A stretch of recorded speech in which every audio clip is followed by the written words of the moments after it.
think AI has uses. I think it's very much that we've got to be discerning about how we use it, when we use it. And one of the things that I had to smile about, I was in a meeting and they were talking about, writing.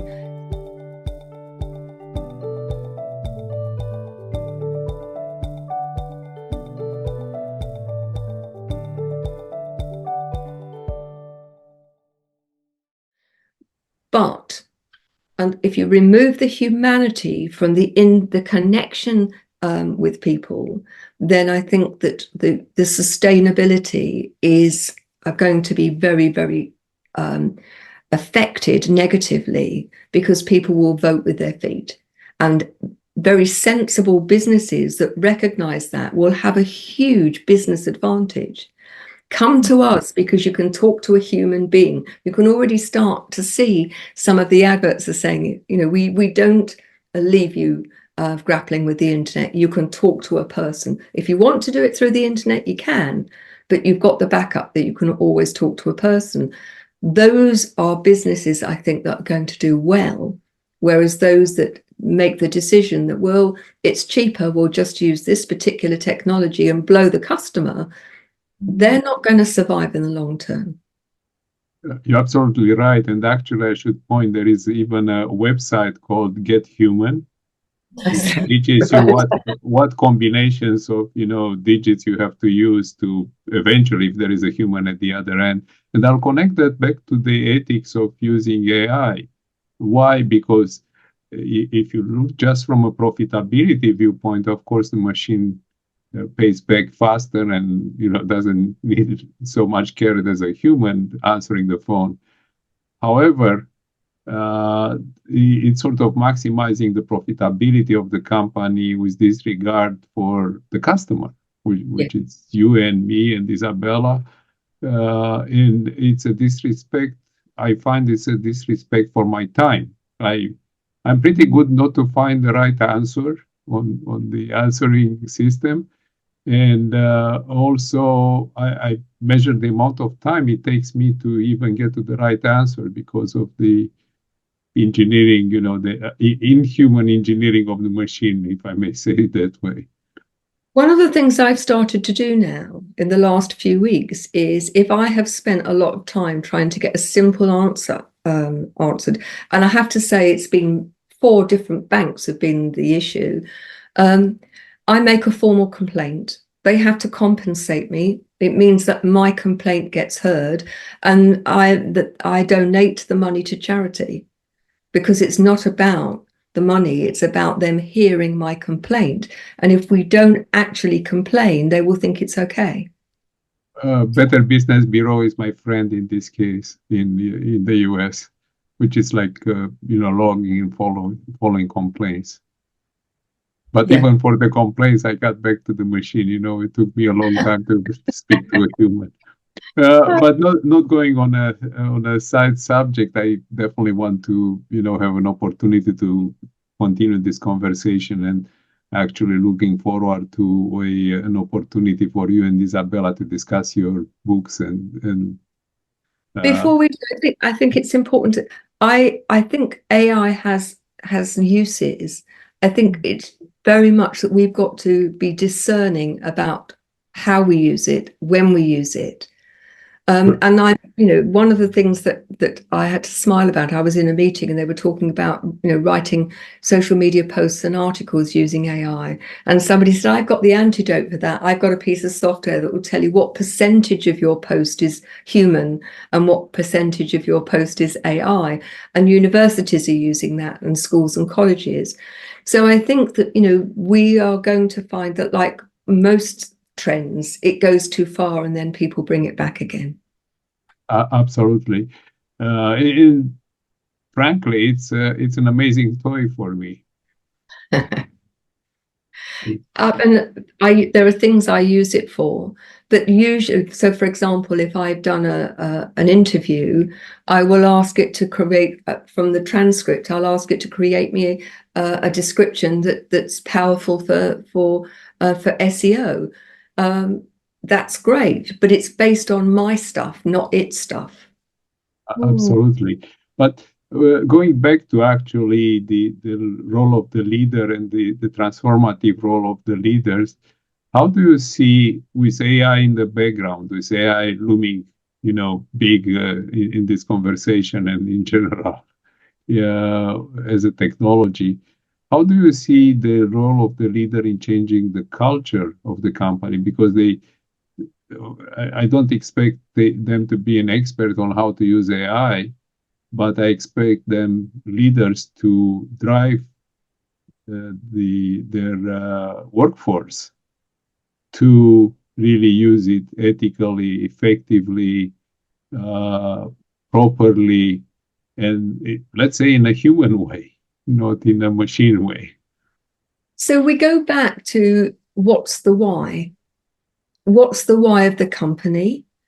And how does that translate into the service or the product or the way in which they interact with their customer? Because ultimately, every business has to have some sort of customer, whether it's a service or a product. And so for me, that's when the power of you appoint the right people. So I'm not I use the technology, but I'm not an expert in technology. I would make sure I'd got experts in technology within my team. And then together we would look at what are the pros and cons, what are the possibilities, how do they fit into our why, how do they serve us serving our client or our customer. If they don't serve our client or our customer, we have to question how and why we're using them. But I think the leader needs to keep the why very, very clear and coordinate and communicate that with their team. And all the time, that's the lighthouse. In all of these stormy seas, whether it's AI or anything else, what are we trying to achieve here? What's important to us? What is our why? And if AI enhances the experience for our customer and makes us a more efficient and effective business, so long as we are still serving our customer, that we are serving the planet, that we are not doing any damage, well, then let's look at the best options, and there'll be options. And then how do we choose to use those options? And how do we choose to communicate that within the company and externally to the company? But it has to, for me, always go back to what is our why. And actually, talking about that, and I see a gap, actually, a larger gap developing between people that would like to use the technology and the ones that don't. And I'm not only talking about developed countries, I'm talking also the developing countries, which are, they cannot afford billions of dollars in investment to train an AI system or use an AI system. So I think that from a sustainability viewpoint, we seldom ask the question on, the larger ethics of which are sustainability SDG goals, right? The sustainability development goals of the UN, to bring people together, not to put distance and barriers between them. I think that's very true. But ultimately, I think we are moving from a profit-led business environment to a purpose-led business environment. And I think that one of the big shifts for many companies is how do we move where profits and serving our shareholders to the detriment of our clients, our customers? How do we move to a purpose-led one where there truly is win-win-win? So the shareholders, there is a profit, but ultimately that profit comes in a way that is entirely in line with our values. And if it's not in line with our values, then that comes to the discussion about, is the use of technology and AI in line with our values or not? If it's not, then we've got to find a different way or a different piece of technology. So I think that the purpose-led, where you want your staff to thrive, you want your customers to feel really happy with whatever service or product, but you're also going to do it and be kind to the environment and have a really ethical, authentically ethical view. Not that you're going to go and buy carbon exchange and then offsets, yeah. privately jet off to the Caribbean for your holiday. But how can you do it in a sustainable way that isn't about wearing a hair shirt and saying you can't do this and can't do that, but looking at how do you do it in the best possible way where everybody wins? And what's encouraging is actually the regulation is changing around the topics of sustainability. The 50 plus years old mantra that shareholders are the primary and the only owners of the company, the primacy principle. That's changing. We including now stakeholders when we talk about sustainability. We include the environment. Many years companies did not pay for inputs in the form of air, water, energy. They didn't pay. They were subsidized or didn't pay the right price. So all this, if you want redistribution around the companies, it's happening as we speak. And as you mentioned, you want the executives to thrive. It feels like you are on a big boat and you are trying to keep it stable in the same time, move it forward at full speed. So But the it's interesting thing is if a boat is well designed, and it has inbuilt stability, it will achieve those speeds and sustain them in a really powerful way. But if you start off with a boat that's badly designed, it might give you speed in the very short term, but it's not going to last. And so well, for me, get the design right, get the people right, leaders nurturing and growing and supporting their team in the right way. And you then start to have a boat that's actually going to float and go fast. and a tragic image, maybe before we go to a final question, but a tragic image is the captain of Titanic went down with the Titanic. Mhm. But you see, his was based on a belief that the ship could not sink.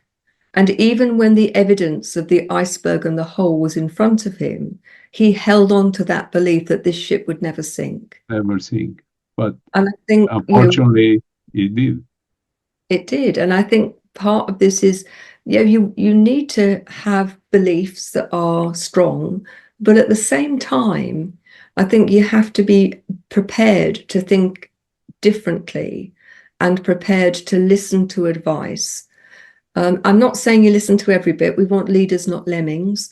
But at the same time, if you are so convinced you're right that you don't listen to anybody else and you don't actually take notice of the evidence in front of your eyes, then you are on hiding to nowhere. And the trouble is, you're going to take other people with you.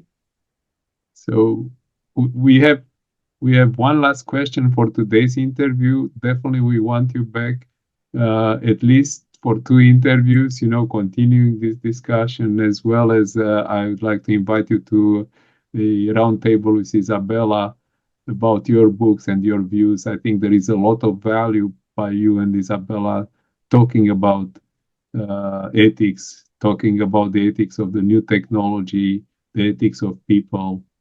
And maybe I'll turn it back to Isabella.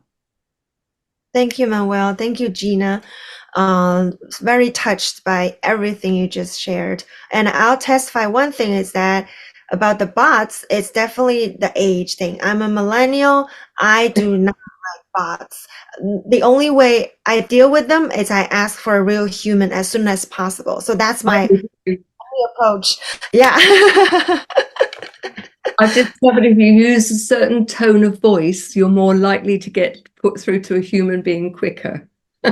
Actually, I use a foreign language. I speak French. I'm Romanian, so I use a language the bot cannot understand. It's not English, right? So eventually, it gives up. I love it. I just love it. Yeah. Oh, so many tactics that we could leverage to and And we do see a lot of passionate students and interns. Younger generations are leading this way, which is very encouraging and inspiring. They seem to have this genuine and native inspiration to lead for an open, transparent, and sustainable future. So for those who wants to seek a career and to want to contribute in a sustainability focused commitment or a future career, what's your piece of advice to them? I think work on yourself first and never stop working on yourself.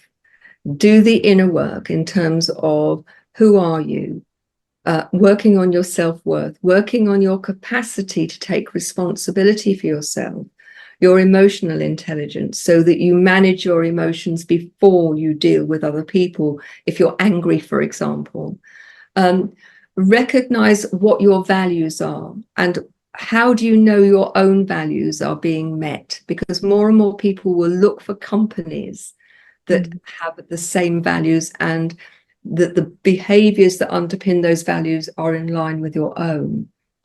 And that life is we're lifelong learners. And so anybody who thinks that they're going to learn it all and, you know, by the age of 30, they'll have it all taped. You continue to learn particularly as an enlightened leader throughout your life. And I would say self-care is important, and make the difference between self-care and being, I think what I'm trying to say is it's about looking after yourself rather than indulging yourself. Look after yourself physically, mentally, spiritually. Many young people are awakening to themselves as spiritual beings earlier than I think the previous generations have done. And we need a holistic approach, you know, your physical, mental, emotional, and spiritual health. Create balance. And if one of those is out of kilter, then you'll burn out. And I would say to you, don't be frightened to reach out for help. But at the same time, be clear about what it is how you want to be in life. Remember, you're a human being, not a human doing. And give yourself some time to actually tune into your inner wisdom, to tune into who you are. Have fun, all right? If you can do work that you really enjoy, it's never really like work. And I would say gratitude and being of service to other people. If you can combine all of those, you will have a life of real success and fulfillment. Oh, love it. Absolutely. I can feel the fulfillment just by listening to this statement. And the human being, not human doing. We're wrongly named. We should be named human doings. Lovely. Thank you, Gina. Thank you for this precious message to the younger generation and to everyone in general. Thank you very much for your time and everything you've shared today. And thanks to our audience for tuning in.